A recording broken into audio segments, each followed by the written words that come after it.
কমেছে কুয়েতি দিনারের বিপরীতে টাকার মান। এতে প্রবাসীদের মধ্যে দেখা দিয়েছে মিশ্র প্রতিক্রিয়া। আগের থেকে বেশি টাকা পাওয়ায় খুশি হচ্ছেন কেউ কেউ, আগ্রহী হচ্ছেন রেমিটেন্স পাঠাতে।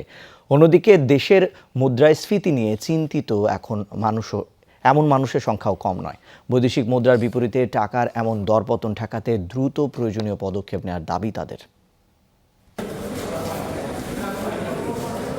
দীর্ঘদিন স্থিতিশীল থাকলেও এবার কুয়েতি দিনারের বিপরীতে কমতে শুরু করেছে টাকার মান। প্রায় এক সপ্তাহের ব্যবধানে এক দিনারের বিপরীতে কমেছে প্রায় 50 টাকা।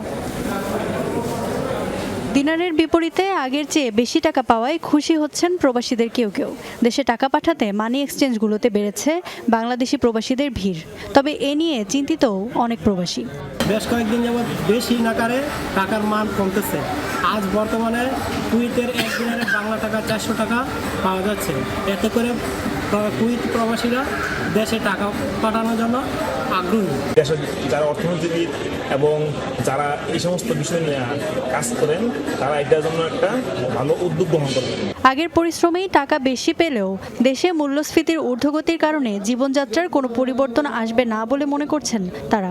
বলছেন দ্রুত টাকার বিনিময় হার স্বাভাবিক করতে না পারলে হুমকির মুখে পড়বে দেশের অর্থনীতি।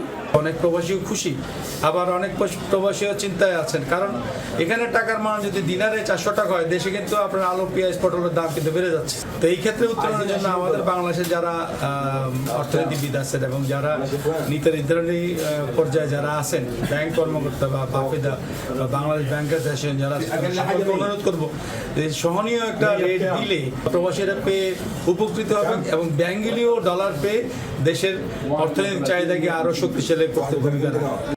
সপ্তাহখানেক আগেও এক দিনারের বিপরীতে পাওয়া যেত 350 থেকে 360 টাকা, যা এখন বেড়ে দাঁড়িয়েছে প্রায় 400 টাকায়। টাকার এ দরপতন রুখতে শিগগিরই মুদ্রানীতি ঠিক করে 5% প্রণোদনা কার্যকরের দাবি প্রবাসীদের।